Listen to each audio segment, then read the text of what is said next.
जिस समय जॉब लगी उस समय मतलब हमारी शादी नहीं हुई थी।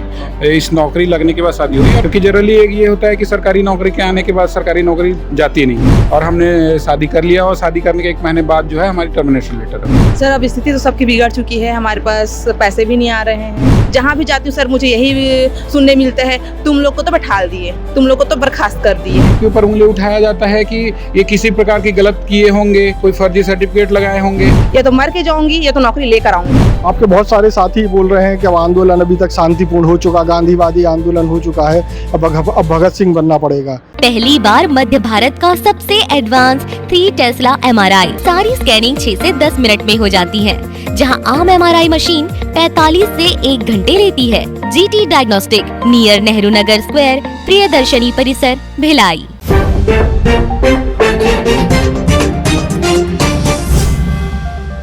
नमस्कार, मैं हूं मयंक चतुर्वेदी और आप देख रहे हैं तीरंदाज। आज हम हैं तूता धरना स्थल पर, जहां बीएड के बर्खास्त शिक्षक जो है 1.5 महीने 2 महीने से 2.5 महीने से करीब धरना दे रहे हैं, मतलब आंदोलन कर रहे हैं। धरना इनका अभी शुरू हुआ है आचार संहिता हटने के बाद। इसके पहले भी इसी धरना स्थल पर इनका धरना चल रहा था, लेकिन आचार संहिता के कारण उसको थोड़ा सा पोस्टपोन किया गया था, स्थगित किया गया था। यहाँ आने के बाद एक बड़ी ही रोचक चीज़ पता चली कि यहाँ जो शिक्षक बर्खास्त किए गए हैं उनमें एक जोड़ा ऐसा है जो दोनों शिक्षक बने थे, बीएड शिक्षक बने थे, और दोनों ही अब जो है बर्खास्त हो चुके हैं, दोनों ही बेरोजगार हो चुके हैं। हम इनसे ही बात करते हैं कि भाई जब आप लोगों की नौकरी लगी थी तब क्या माहौल था और उसके बाद क्या हुआ। सर जिस समय जॉब लगी उस समय मतलब हमारी शादी नहीं हुई थी। इस नौकरी लगने के बाद शादी हुई, और कहीं न कहीं हमको पता था कि इसमें इस प्रकार के केस है, लेकिन फिर भी परिवार के आपसी सामंजस्य के तौर पे, क्योंकि जनरली ये होता है कि सरकारी नौकरी के आने के बाद सरकारी नौकरी जाती नहीं है। कोर्ट का कंक्लूजन था, जान रहे थे कुछ भी हो सकता है करके, फिर भी हम लोगों ने उस चीज़ को ये मान के चले कि शासन जो है जब बात रख रही इतनी अच्छी तरीके से कि हम नौकरी बचाएंगे, मुख्यमंत्री जी बार बार बोल चुके थे हम बचाएंगे, तो उसी आधार पर हमने आगे बढ़ने का फैसला किया और हमने शादी कर लिया। और शादी करने के 1 महीने बाद जो है हमारी टर्मिनेशन लेटर हुई। तो जब टर्मिनेशन हुआ, पहले तो जब नौकरी लगी होगी, आप लोगों ने शादी कर ली तो बड़े सपने देखे होंगे कि तनख्वाह डबल, ठीक है ना। फिर उसके बाद अचानक से जब नौकरी चली गई तब स्थिति क्या मतलब हुई। सर अब स्थिति तो सबकी बिगड़ चुकी है, हमारे पास पैसे भी नहीं आ रहे हैं और आर्थिक के साथ साथ मानसिक सामाजिक में भी हमको बहुत प्रॉब्लम हो रहा है। और न ही मैं तो एक सर लड़की हूँ और मैं तो ना अपने मायके जा पा रही हूँ और ना ससुराल जा पा रही हूँ। जहाँ भी जाती हूँ सर मुझे यही सुनने मिलता है, तुम लोग को तो बैठा दिए, तुम लोग को तो बर्खास्त कर दिए हैं। और ये सुनने के लिए ये सुनकर जाने का भी मन नहीं करता सर मेरे को तो। और बोलते हैं ना कि लड़कियों का घर नहीं होता, सच में घर नहीं होता सर ये। और मैं तो ये सोचती थी सरकार कम से कम हमको साथ देगी, सरकार हमको बचा लेगी करके, लेकिन सरकार भी हमको छोड़ दी साथ। तो ये क्यों करवा रहे हैं आप पर ही आरोप लगा रहे हैं ससुराल में कुछ नहीं हो रहा है। नहीं, ऐसा नहीं है। उनका बोलने का मतलब ये है जो समाज की विडंबना है उस चीज़ को बताना चाह रही हैं कि समाज ये इस तौर पे नहीं देखती है कि किन कारणों से हुई है। समाज यदि आप बाहर निकल जाते हो आपके ऊपर उंगली उठाया जाता है कि ये किसी प्रकार की गलत किए होंगे, कोई फर्जी सर्टिफिकेट लगाए होंगे, इस कारण इनको नौकरी से निकाला गया है। लेकिन यहाँ तो जो चूक हुई है वो नीतिगत चूक हुई है। अब हम किन किन को बताते फिरे कि इसमें हमारी गलती नहीं है, सरकार की गलती है। किस किस को शुरू से लेकर लास्ट तक की कहानियां सुनाते बैठे। उनको तो इसी से मतलब है ना कि तुमको सैलरी आ रहा है कि नहीं आ रहा है। इंसान नौकरी करने से सीधा पूछता है कि तुम्हारी सैलरी आ रही कि नहीं आ रही है।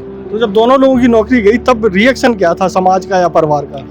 देखो, परिवार घर वाले तो खैर सपोर्ट कर रहे हैं, घर वालों की दिक्कत नहीं है, क्योंकि घर वाले शुरू से इस चीज़ को जानते थे, घर वालों से नहीं रहते। लेकिन आस पाड़ा पड़ोस में समाज में ये रहता है कि अब तो नौकरी चले गए, क्या करोगे, क्या नौकरी करोगे, क्या देखोगे, कुछ करो, इस टाइप से रिएक्शन रहता है सभी लोगों का, है ना। तो यही सब सामाजिक विधाओं का सामना करना पड़ता है। अब हर व्यक्ति को नहीं समझाया जा सकता कि चूक हमसे नहीं हुई है, चूक जो है नीति निर्माताओं की चूक है।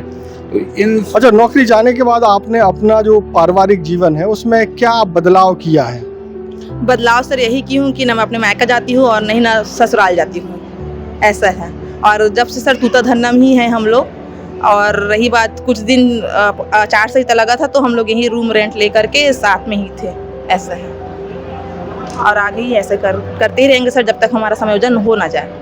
अगर मान लीजिए कि ये लंबा खिंच जाता है तो आपको क्या लगता है कि क्या क्या आपको बदलाव करना पड़ेगा। सर फिर से हमको बदलाव तो करूंगी ही नहीं सर, क्योंकि मैं मेहनत करके नौकरी लगाई थी तो मैं नौकरी तो लेकर रहूंगी और दूसरा चीज़ तो करूंगी ही नहीं। या तो मर के जाऊंगी या तो नौकरी लेकर आऊंगी। सरकार के रवैये से क्या लग रहा है कि आपको पॉजिटिव लग रहा है कुछ? सर अगर सरकार नकारात्मक भी होगा तभी मैं सकारात्मक ही सोचती हूँ और यही सोचकर ही आगे चलती हूँ सर। आपके बहुत सारे साथी बोल रहे हैं कि अब आंदोलन अभी तक शांतिपूर्ण हो चुका, गांधीवादी आंदोलन हो चुका है, अब भगत सिंह बनना पड़ेगा। तो आप लोग भी क्या इस बारे में कुछ सोच रहे हैं क्या? हाँ सर, जरूर सोच रहे हैं। जो मरीन ड्राइव हुआ था उससे हम लोग कुछ और अलग करने की कोशिश करेंगे सर, जिससे सरकार कुछ अच्छा ही सोचे हम लोग के लिए। तो ये थे बर्खास्त शिक्षक दंपति जो कि बीएड करने के बाद नौकरी पाए थे और अब जो है उनके पास नौकरी नहीं है। देश और दुनिया की ताज़ा तरीन खबरों से जुड़े रहने के लिए आप तीरंदाज को सब्सक्राइब करना बिल्कुल ना भूलें और बेल आइकन को जरूर प्रेस कर लें। और अगर आप इस वीडियो को हमारे फेसबुक पेज पर देख रहे हैं तो कृपया करके उसे भी फॉलो कर लें। नमस्कार। स्पर्श multi speciality hospital full time विशेषज्ञों की देखरेख में पैथोलॉजी और डायग्नोस्टिक की बेस्ट इन क्लास सुविधा, साथ ही दे रहा है न्यूनतम दर पर हेल्थ पैकेज की सुविधा। स्पर्श मल्टी स्पेशलिटी हॉस्पिटल, एक एहसास अपनेपन का।